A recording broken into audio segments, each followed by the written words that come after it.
Hello, my name is Father Joseph Hirsch, Vocation Director for the Diocese of La Crosse.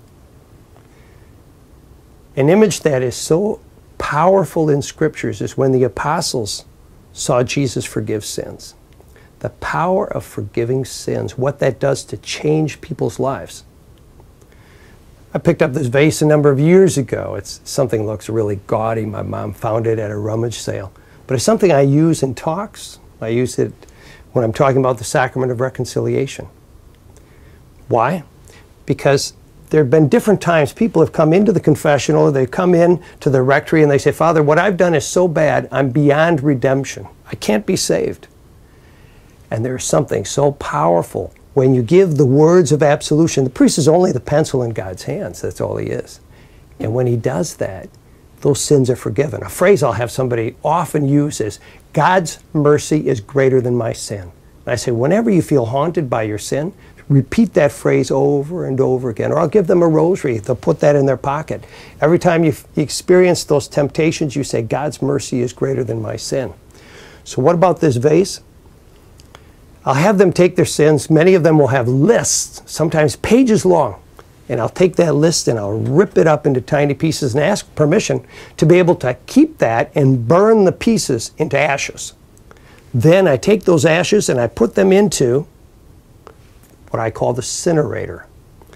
And I put this as a little vase up on my shelf. It's a reminder to me that as a priest, I have heard some of the most vile, most heinous sins that a human being could ever commit. But my focus is not on their sin. My focus, every time I look at this, is the phenomenal mercy of God. Have you experienced that mercy? Because see, that mercy is so important. It not only is an experience of God's healing, but it's an experience of God's intimacy. If we want to be intimate with God, we have to be able to share our own brokenness and our own sinfulness. That was a hard lesson in my own life. As a vocation director, I see it over and over again. Seminarians are stuck if they are involved in not being able to turn their brokenness over to the Lord. It's the same for each one of us. Do you want intimacy with God? Then share with Him your brokenness. Jesus said to the apostles, whose sins you forgive, they are forgiven. When we give those words of absolution, it's done. It's done.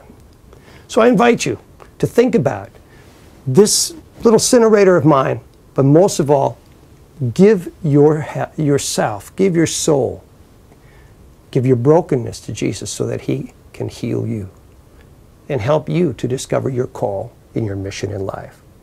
Thanks for listening.